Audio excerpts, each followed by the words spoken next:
I'm ostracized and traumatized by everything I'm not alright. I'm lost inside, and anything I say you better listen up closely. Mostly, I'm the one and only. Bring it home slowly. Hand your boy the trophy. Patience is holy moly. I got him hating on me like Michael.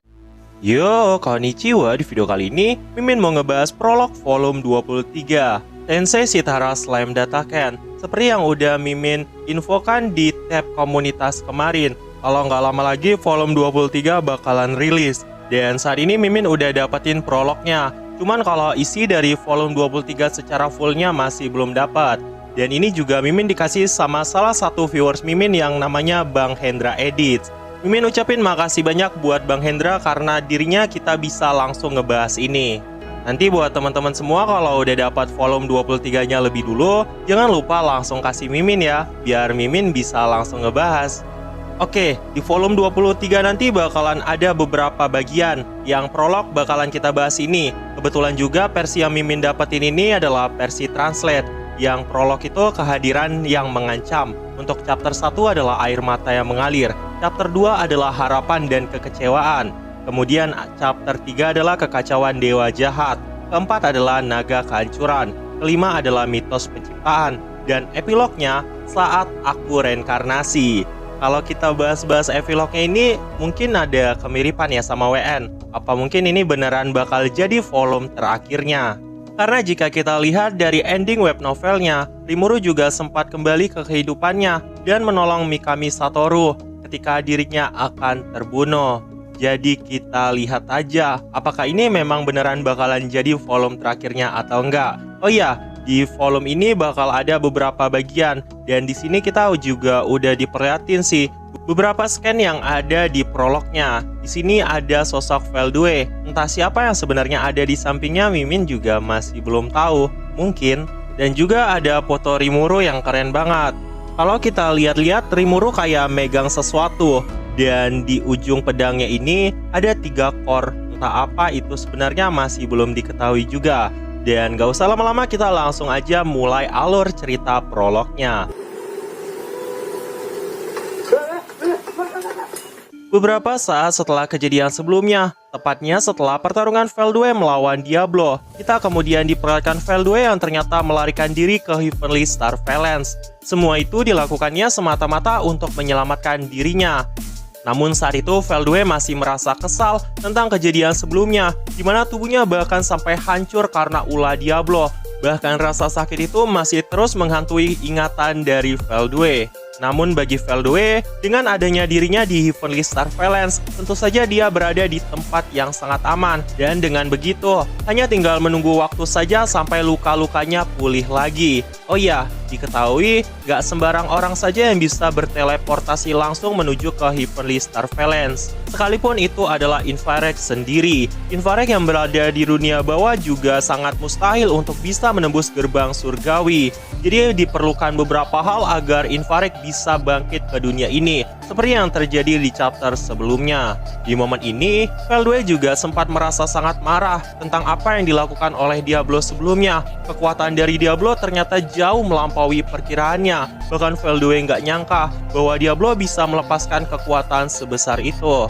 Padahal harusnya dengan tubuh sempurnanya, bahkan Veldue jika bertarung melawan Velzar juga mungkin gak bakalan kalah. Namun meskipun telah mengalami kekalahan dari sosok Diablo, Veldue yakin bahwa suatu saat nanti ketika dia bertarung lagi melawan Diablo, dia pasti tetap akan mengalahkan Diablo. Karena nggak peduli seberapa kuat Diablo, tubuhnya bukanlah pemberian dari Veldanava yang agung, dan satu-satunya orang yang diberikan tubuh oleh sang dewa Veldanava itu hanyalah dirinya. Namun memang ada satu faktor yang tidak terduga tentang Raja Iblis Rimuru. Veldue beneran kena mental setelah mengetahui bahwa agar-agar yang satu itu bisa keluar dari ruang waktu itu sendiri. Padahal itu adalah hal yang harusnya nggak bisa dilakukan. Dengan kata lain, kekuatan Veldue yang harusnya bisa melempar Rimuru ke tempat awal yang harusnya nggak ada apa-apa saat ini udah nggak bekerja lagi pada sosok Rimuru. Ini membuat Veldue tentu saja merasa sangat marah. Andai saja waktu itu Rimuru mati, mungkin semuanya bakalan baik-baik saja. Mungkin saat ini Veldue telah menuju ke singgasana kemenangannya. Bagi Veldue, satu-satunya orang yang benar-benar mengganggu semua rencananya hanyalah sosok Raja Iblis Rimuru. Kita kemudian diperlihatkan Veldue yang mulai menuju ke singgasana. Namun tiba-tiba dia mulai mendengar suara dari seseorang yang mengatakan bahwa dirinya telah terluka parah. Orang itu tidak lain adalah Dino, Pico, dan Garcia. Menurut Veldue, mungkin ketiganya telah kembali dan melarikan diri dari labirin. Saat itu, Veldue juga sempat nanya sama Dino tentang apa yang terjadi pada Vega. Apakah Vega telah kalah yang membuat mereka semua jadi kembali? Dino saat itu hanya mengangkat bahunya. Dino langsung menjelaskan kepada sosok Veldue, dia bersama dengan rekan-rekannya bukan hanya lari, tapi ini adalah satu fakta. Bahkan insek Lord Zelanus telah dikalahkan oleh sosok Zegion. Veldue yang mendengar kata-kata seperti itu dari Dino pun sangat terkejut. Apa maksudmu itu? Bukankah itu adalah hal yang gak mungkin? Tapi karena saat itu dia masih penasaran dan menganggap bahwa Dino hanya sedang bercanda, jadi Veldue menanyakan kembali kepada Dino, apakah Diablo lah yang telah mengalahkan Zelanus? Namun Dino yang mendengar perkataan seperti itu dari sosok Veldue pun mengungkapkan bahwa dirinya sudah memberitahukannya berkali-kali yang mengalahkan Zelanus itu bukanlah Diablo, melainkan sosok Zegion. Zegion telah mengalahkannya dengan kekuatannya sendiri. Bawahan Raja Iblis Rimuru memiliki petarung-petarung yang sangat kuat yang sangat dikhawatirkan. Ini merupakan ancaman yang gak pernah dibayangkan oleh sosok Veldue. Bahkan dengan adanya Veldue di sini, Dino pun menganggap bahwa Veldue pasti juga telah dikalahkan oleh sosok Diablo. Dia bahkan tertawa dan mengatakan kepada Veldue, lucu sekali, sepertinya kau juga dikalahkan oleh Diablo. Sekarang kau mengerti bukan seberapa berbahayanya orang itu. Veldue pun membenarkannya, tapi sebenarnya dirinya sangat tidak suka sekali mengakuinya. Namun saat itu Dino juga mengatakan, Zegion juga berada di tingkatan yang membuat dirinya sangat trauma. Entah mengapa, Rimuru bisa melahirkan orang-orang sekuat mereka. Semuanya bahkan patuh di bawah perintah Rimuru. Entah apa yang sebenarnya dimiliki oleh si Rimuru itu. Beberapa saat setelah kejadian itu, kita kemudian diperlihatkan Veldue yang terus bergumam di dalam hatinya. Kenapa semuanya malah menjadi seperti ini? Di mana sebenarnya letak kesalahanku? Bagaimana kerusakan yang bisa ditimbulkan oleh infrared tidak seperti apa yang aku perkirakan? Apakah aku harus memikirkan kembali seluruh rencana? Tiba-tiba, Dino saat itu mulai mengungkapkan sesuatu yang membuat Veldue sangat terkejut. Veldue, ada hal yang ingin aku tanyakan kepadamu. Jasad relik suci yang aku simpan di sini telah hilang. Apakah kau tahu sesuatu tentang itu? Wajah Veldue saat itu juga langsung kena mental. Itu tidak mungkin, ucapnya di dalam hatinya dengan penuh rasa kebingungan. Diketahui, di depan ada sebuah pintu menuju ke ruang bawah tanah aula suci. Tempat itu dibangun dengan kekuatan yang bahkan menyaingi gerbang surgawi, berfungsi untuk memblokir seorang penyusup. Jadi nggak mungkin sembarang orang bisa memasuki tempat itu. Nah, di tempat suci itu ada sebuah jasad relik suci yang telah diabadikan.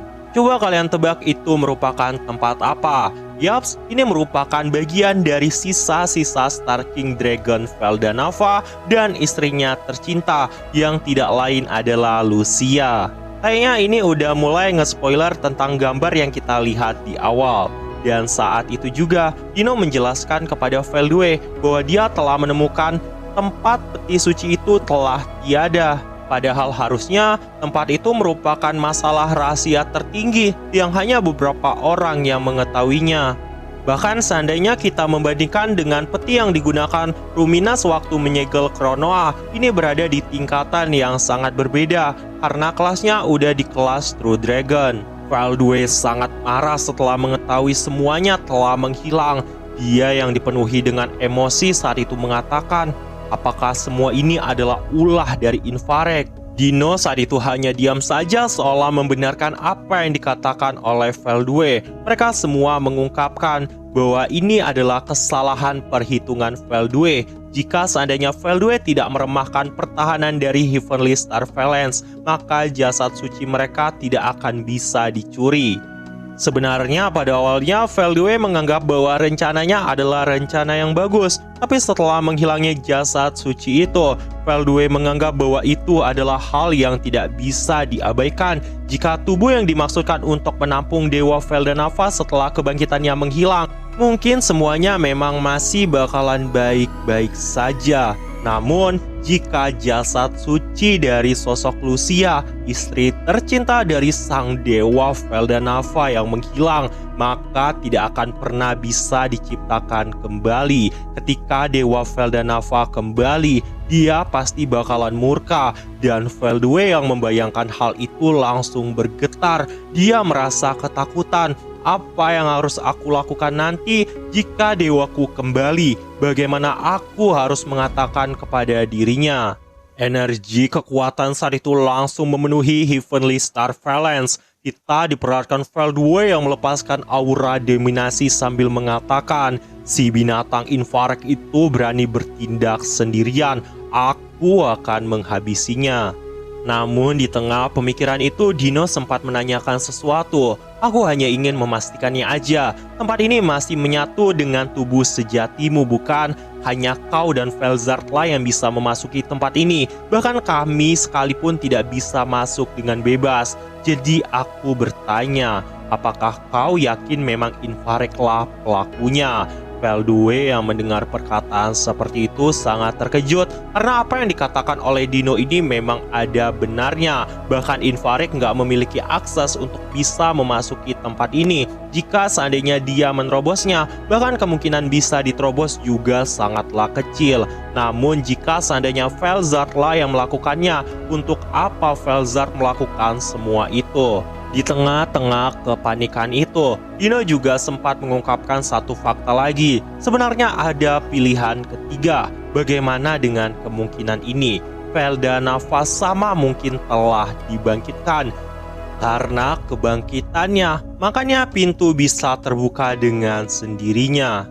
Karena ketika melihat puing-puing yang berada di dalam Heavenly Star Valance yang sangat rahasia itu, puing-puing itu membuat Dino berpikir seolah semuanya itu meledak dari dalam menuju keluar. Tentu saja ada kemungkinan infrared memang menghancurkannya, tapi kemungkinan itu sangatlah kecil. Dan skenario yang dikatakan oleh Dino ini bahkan lebih masuk akal lagi. Meskipun begitu, Dino nggak bisa menolak kemungkinan kebangkitan dari Veldanava. Meskipun seandainya jika yang ada di dalam tubuh itu bahkan bukan lagi Veldanava. Karena jika dipikirkan baik-baik, jika seandainya Veldanava memang bisa bangkit kembali, lalu kenapa dia malah mau bangkit saat ini juga? Apakah Veldanava memang beneran mau kembali ketika dunia sedang diambang kehancuran? Tapi hal itu tentu saja nggak mungkin. Dino mengetahui bahwa Dewa Veldanava tidak memiliki kepribadian seperti itu. Dia tidak sejahat itu. Karena alasan itu, Dino masih nggak tahu tentang rahasia yang sebenarnya sudah terjadi di tempat ini. Mendengar kabar bahwa seandainya Dewa Veldanava telah bangkit sendiri, Veldue saat itu merasa bingung. Memang semua yang dikatakan oleh Dino itu masih masuk akal. Jadi dia menanyakan tentang apa yang dibicarakan oleh Dino sebenarnya. Namun Dino menghentikan obrolan itu. Ini sedang dalam keadaan yang sangat gawat. Jika kau tidak segera mengatasi semuanya, maka akan ada invasi pasukan kriptid yang tidak akan ada habisnya. Saat itu Veldue terus bergumam. Kebangkitan dari Veldanava sepertinya memang terlalu mengada-ngada. Jika seandainya Veldanava beneran bangkit, kenapa dia tidak mengumumkan kebangkitannya? Bagi seseorang seperti Veldue yang telah memanipulasi Milim, murka dan hukuman Veldanava seharusnya mutlak. Gak mungkin Veldanava bisa diam aja ngelihat putrinya yang telah dikendalikan. Jadi kemungkinan terburuknya, infrared kemungkinan mungkin telah memakan jasad suci dari Dewa Veldanava. Jika seandainya itu benar, maka kehancuran dunia pasti akan beneran terjadi. Ini akan di fase yang benar-benar merepotkan, yang bahkan Veldue sendiri nggak bakal bisa menanganinya. Karena jika seandainya itu telah dilakukan, Infarek pasti telah menyerap kekuatan dari sang dewa Veldenava. Begitu juga dengan Lucia. Dino saat itu memahami tingkat ancaman kekuatan Lucia dengan sangat baik, karena Lucia juga memiliki kekuatan yang sangat mengerikan. Dan kekuatan itu pasti akan sangat berguna jika seandainya Infarek memang bertujuan untuk menghancurkan dunia. Karena selama ini nggak ada satupun orang yang bisa berkomunikasi sama Infarek, karena dia menggunakan bahasa yang tidak bisa dimengerti oleh siapapun. Di tengah-tengah momen-momen ini, Veldue saat itu juga baru menyadari bahwa Dino, Pico, dan Garcia saat ini sudah nggak berada di bawah kendali Veldue lagi. Namun kenapa mereka ada di sini? Dan bagaimana mungkin mereka bisa terlepas dari kekuatan dominasi absolut miliknya? Dia saat itu beneran marah banget mendengar semua fakta ini. Bahkan Veldue juga sempat menanyakan kepada Dino, Pico, dan Garcia, apakah kalian berniat untuk mengkhianatiku? Tapi mereka mengungkapkan bahwa Veldue duluanlah yang telah mengkhianati mereka, menggunakan teman-temannya layaknya sebuah pion yang tidak dihargai, yang harusnya menghormati kehendak bebas mereka, tapi semuanya malah didominasi secara paksa. Alasan Dino datang ke tempat ini sebenarnya bukanlah untuk Veldue, itu karena dirinya khawatir jika naga kehancuran muncul dan mengambil sesuatu yang ada di gerbang ini. Tapi ternyata feeling dari Dino itu kenyataannya, jasad suci saat ini telah dicuri. Dino juga nggak keberatan kalau Veldue nggak mau menerimanya lagi, karena dia sudah muak sama kepemimpinan Veldue. Bahkan dia juga pasti yakin dengan kembalinya Rimuru, mereka pasti bakalan diterima untuk dipekerjakan lagi di labirin Ramirez. Saat itu juga, semua orang merasa lega karena dengan adanya Rimuru, semuanya bakalan baik-baik saja.